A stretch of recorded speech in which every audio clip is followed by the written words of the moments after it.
Avant de plonger dans cette histoire incroyable, pensez à vous abonner à la chaîne et à activer la cloche. Ici, chaque récit a quelque chose à dire, et vous ne voudrez pas en manquer un seul. Le vent glacial de janvier balayait les rues de Manhattan. Les lampadaires jetaient une lumière jaune sur le trottoir humide, et les passants pressés détournaient le regard d'une jeune femme assise sur le sol, emmitouflée dans une couverture usée.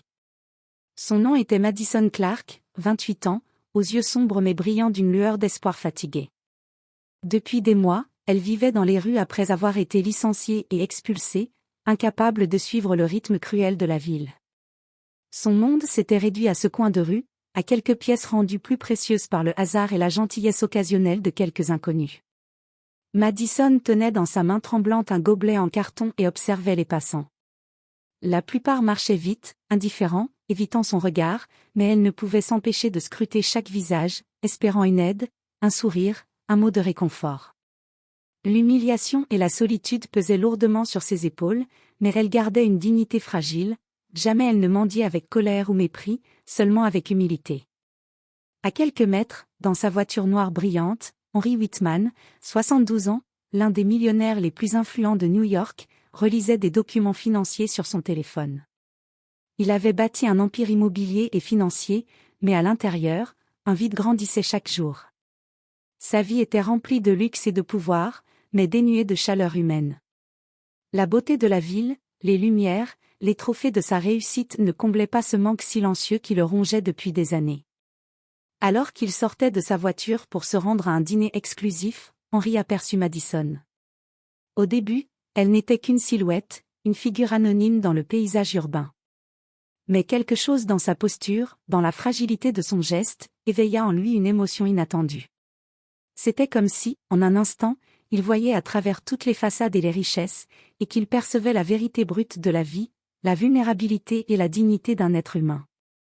Madison tendit sa main, hésitante, ses yeux emplis d'espoir mais aussi de prudence. Henry s'arrêta. Dans son manteau coûteux, il sentit un poids émotionnel qu'il n'avait pas connu depuis des décennies. Sans réfléchir, il sortit sa carte de crédit illimité et la tendit vers elle. « Prenez ce que vous voulez, jusqu'à ce que vous soyez heureuse, » murmura-t-il, la voix tremblante, presque étrangère à lui-même. Madison resta figée, incapable de parler, incapable de comprendre l'ampleur de ce geste. Les larmes lui montèrent aux yeux. Ce simple morceau de plastique, pour elle, représentait bien plus que de l'argent, il symbolisait la confiance, l'espoir et la possibilité de renaître. Henry, quant à lui, sentit un poids se lever de son cœur. Pour la première fois depuis des années, il avait touché quelque chose de vrai. La pluie commença à tomber doucement, brillant sur le trottoir comme des diamants, et pour un moment, le monde sembla s'arrêter. Deux vies que tout séparait venaient de se croiser d'une manière qui allait les transformer toutes les deux. Madison Clark resta immobile, la carte de crédit dans la main, comme si le monde autour d'elle s'était soudain arrêté. Les voitures glissaient dans la rue, les passants continuaient leur chemin, mais elle ne voyait rien. Tout son être était absorbé par ce simple rectangle de plastique, étincelant sous les lumières de la ville. « Vous êtes sérieux ?» murmura-t-elle enfin, la voix tremblante. Henry Whitman hocha lentement la tête, le regard fixé sur elle. « Absolument. Prenez ce dont vous avez besoin. Pas seulement pour ce soir, pour tout ce que vous souhaitez. » Madison sentit les larmes monter, une chaleur inconnue envahissant son cœur glacé par des mois de privation et d'humiliation. Elle baissa les yeux, honteuse mais émue. « Je ne peux pas. » balbutia-t-elle. « Pourquoi moi ?» Henry inspira profondément. Sa voix, normalement sûre et autoritaire, tremblait légèrement. « Parce que, j'ai passé ma vie à accumuler des choses. Et j'ai réalisé que rien de tout ça n'a de valeur si je ne peux pas aider quelqu'un qui en a vraiment besoin. » Ces mots résonnaient avec une sincérité brute, presque enfantine. Pour lui, ce geste n'était pas un simple acte de charité, mais une tentative de retrouver une humanité perdue. Après un long silence, Madison prit finalement la carte avec précaution, comme si elle tenait un trésor fragile. « Merci, je ne sais pas comment vous remercier. » Henry esquissa un faible sourire, les yeux brillants. « Vous n'avez pas à remercier.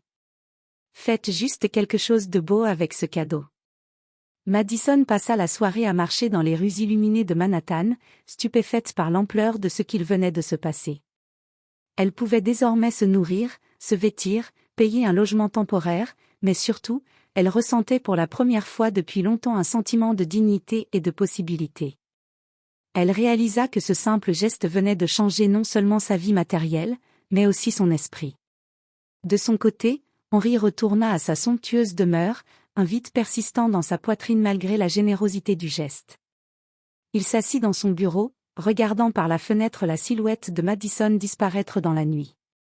Une émotion qu'il n'avait pas ressentie depuis des décennies l'envahit, les larmes coulèrent silencieusement sur ses joues, comme si un poids qu'il portait depuis toujours venait enfin d'être levé. Ce soir-là, deux vies que tout séparait la misère et la richesse avaient été transformées. Et bien qu'aucun d'eux ne le sache encore, cet instant allait déclencher une série d'événements inattendus, bouleversants et profondément humains. Le lendemain matin, Madison Clark se réveilla dans un petit appartement qu'elle avait loué pour quelques jours grâce à la carte d'Henri. Les murs étaient blancs et propres, un contraste saisissant avec les rues glaciales où elle avait dormi la veille. Pour la première fois depuis des mois, elle pouvait prendre une douche chaude, enfiler des vêtements propres et se regarder dans un miroir sans honte. Assise sur le bord du lit, la carte de crédit illimitée dans sa main, elle ressentait un mélange d'euphorie et de peur. « Tout ça, c'est réel », murmura-t-elle. La possibilité de ne plus avoir à s'inquiéter pour un repas ou un toit semblait irréelle, presque trop belle pour être vraie. Décidée à utiliser le cadeau à bon escient, Madison sortit dans le quartier commerçant de Manhattan. Elle entra dans une boutique de vêtements haut de gamme, hésitante, et choisit quelques tenues qui lui redonnaient confiance. Chaque vêtement qu'elle touchait, chaque miroir dans lequel elle se voyait reflétait une nouvelle version d'elle-même, forte, digne, capable. Pourtant, cette transformation attira rapidement l'attention. Des regards étonnés, parfois envieux, parfois suspicieux, la suivirent dans les rues et les cafés. Les gens chuchotaient « Qui est cette jeune femme ?» Certains tentaient de découvrir son passé, incapables de comprendre comment une mendiante du jour au lendemain pouvait se retrouver vêtue de vêtements luxueux et entrer dans des restaurants chics. Madison commença à ressentir le poids inattendu de sa nouvelle vie. La carte d'Henri lui offrait tout, mais elle ne pouvait pas éviter les jugements des autres. Les regards de suspicion, les murmures, parfois les accusations voilées, l'obligeaient à rester sur ses gardes. Pour la première fois, elle comprit que la richesse, même temporaire, pouvait créer autant de défis que de solutions. Pendant ce temps, Henri Whitman, dans son manoir, ne pouvait s'empêcher de penser à Madison. Il avait agi sur un coup de cœur, un élan de générosité, mais il sentait que ce geste allait déclencher des événements qu'il n'avait jamais imaginés. Ses larmes de la veille lui rappelaient que malgré toute sa richesse, il avait toujours soif de connexion humaine authentique. Ce jour-là, Madison fit un premier acte symbolique. Elle utilisa la carte pour aider une mère et son enfant qu'elle croisa dans la rue, leur offrant nourriture et vêtements. Ce geste, bien que modeste, renforça en elle le sentiment qu'elle pouvait transformer sa chance en quelque chose de significatif. Elle réalisa que la carte n'était pas seulement un outil pour sa survie, mais une clé pour faire le bien autour d'elle. Alors qu'elle rentrait chez elle ce soir-là, Madison comprit une vérité essentielle. La vie peut basculer en un instant, mais le véritable pouvoir ne réside pas dans l'argent, ni dans la richesse, mais dans les choix que l'on fait avec ce qu'on reçoit. Et quelque part dans Manhattan, un millionnaire solitaire pleurait encore, incapable d'imaginer que son geste allait déclencher une chaîne de transformation qui dépasserait même ses rêves les plus fous. Quelques jours après avoir reçu la carte, Madison Clark commençait à s'habituer à cette nouvelle vie. Elle se sentait plus confiante, vêtue de manière élégante, capable de se nourrir correctement et même d'offrir un peu de chaleur à ceux qu'elle croisait dans les rues. Pourtant, cette prospérité soudaine attira rapidement l'attention. Dans les quartiers chics de Manhattan, certaines personnes remarquaient la jeune femme qui fréquentait désormais les restaurants les plus raffinés et les boutiques les plus exclusives. Les murmures allaient bon train. Qui est-elle? Comment une mendiante peut-elle payer tout ça? Certains la regardaient avec suspicion, d'autres avec envie. La société semblait incapable d'accepter qu'une personne issue de la misère puisse accéder à la richesse, même temporairement. Madison, consciente de ces regards, tenta de rester humble. Elle utilisa la carte pour aider discrètement des sans-abri, offrir des repas chauds à des enfants et payer des factures pour des familles en détresse. Mais l'attention qu'elle recevait grandissait chaque jour, et avec elle, un certain malaise. Des hommes d'affaires et des journalistes commencèrent à la suivre, curieux de savoir qui lui avait donné cette fortune soudaine. Pendant ce temps, Henry Whitman, dans sa grande demeure, se sentait de plus en plus inquiet. Son geste, né d'un élan de générosité, commençait à échapper à son contrôle. Les souvenirs de sa jeunesse lui revenaient, il avait toujours été critiqué pour ses décisions impulsives, et il craignait que cette situation ne fasse éclater des scandales. Il se demandait si, en tendant cette carte, il avait involontairement bouleversé la vie de Madison de façon irréversible.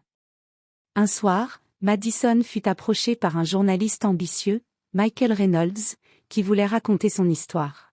« Vous êtes devenu célèbre en quelques jours. D'où vient votre fortune ? Qui vous a aidé ? Demanda-t-il avec insistance. Madison sentit son cœur s'accélérer. Révéler Henry serait dangereux, mais cacher son identité risquait de mettre fin à l'élan de solidarité qu'elle avait commencé. Elle prit une profonde inspiration et répondit « Je ne cherche pas la célébrité, je veux juste faire le bien avec ce que j'ai reçu. » Cette réponse, bien que sincère, ne suffisait pas à arrêter les rumeurs. Des jalousies et des critiques émergèrent rapidement dans les réseaux sociaux et les journaux. Certains accusaient Madison de tromperie, d'autres remettaient en question sa moralité. Chaque nouveau geste de générosité était examiné sous un microscope, et la pression commença à peser lourd sur ses épaules. Henry, de son côté, pleurait de frustration et d'inquiétude. Il avait voulu offrir un cadeau pur, un geste d'humanité, mais il voyait maintenant que même les meilleures intentions pouvaient créer des tempêtes inattendues. Pourtant, au fond de lui, il savait que Madison avait une force intérieure que personne ne pouvait lui enlever. Elle représentait tout ce qu'il avait toujours voulu protéger dans ce monde, la capacité de rester juste et généreux malgré les épreuves. Alors que la nuit tombait sur Manhattan, Madison se tenait à la fenêtre de son petit appartement, observant les lumières scintillantes de la ville. Elle se sentait puissante et vulnérable à la fois. La carte n'était plus seulement un outil, elle était devenue un symbole. Un symbole de possibilité, de choix et de responsabilité. Et dans l'ombre de cette richesse soudaine, elle comprit que sa véritable épreuve venait de commencer, maintenir son humanité et sa dignité face au regard du monde entier. Quelques semaines avaient passé depuis que Madison Clark avait reçu la carte illimitée d'Henry Whitman. Sa vie avait changé de manière radicale, elle avait trouvé un logement stable, des vêtements élégants, et avait commencé à aider les autres de façon discrète mais significative. Mais malgré tout, les regards curieux, les murmures jaloux et les accusations infondées continuaient de la suivre. Un soir, alors qu'elle distribuait des repas chauds dans un refuge pour sans-abri, Madison reçut un appel inattendu. C'était Henry. « Madison, je dois vous voir, dit-il, sa voix tremblante. Elle sentit immédiatement l'émotion dans ses mots. Ils se donnèrent rendez-vous dans un petit café discret, loin des caméras et du tumulte de la ville. Quand Henry entra, ses yeux étaient rouges d'avoir pleuré. Madison se leva, émue. « Monsieur Whitman, pourquoi ? Demanda-t-elle doucement. Henry s'assit, prit sa main et la regarda droit dans les yeux. « Parce que, vous avez rendu mon geste plus grand que moi. Vous avez transformé ce qui aurait pu être un simple acte de charité en quelque chose de vrai, de vivant. Je suis fier de vous, dit-il, les larmes roulant sur ses joues. » Madison sentit une chaleur envahir son cœur. Pour la première fois, elle voyait l'homme derrière la richesse, l'homme qui avait pleuré pour aller pour le monde. Elle réalisa que ce geste, aussi inattendu soit-il, avait changé non seulement sa vie, mais aussi celle d'Henry. Ensemble, ils comprenaient enfin la puissance de l'empathie et de la générosité. Les jours suivants, Madison continua à utiliser la carte pour aider les autres, mais avec plus de stratégie et de prudence. Elle créa un petit fonds pour les familles dans le besoin, paya les études de plusieurs enfants et contribua à des initiatives locales pour sortir les sans-abri de la rue. Chaque fois qu'elle agissait, elle sentait le poids de la ville s'alléger un peu, et l'écho de la gratitude des gens renforçait son âme. Henry, quant à lui, devint un soutien discret mais constant. Il voyait en Madison non seulement une bénéficiaire, mais une alliée dans la reconstruction d'un monde plus humain. Il comprit que sa véritable richesse ne résidait pas dans ses biens matériels, mais dans la capacité de toucher et de transformer des vies. La ville, qui d'abord avait observé Madison avec suspicion et jalousie, commença peu à peu à reconnaître la sincérité de ses actes. Les murmures se transformèrent en histoires inspirantes. Elle n'était plus seulement une ancienne mendiante, elle était devenue un symbole de résilience, de courage et de générosité. Une nuit, alors qu'elle et Henry se tenaient côte à côte sur un pont, observant les lumières de Manhattan se refléter sur l'eau, Madison murmura : « Vous avez changé ma vie, mais je crois que j'ai changé la vôtre aussi. »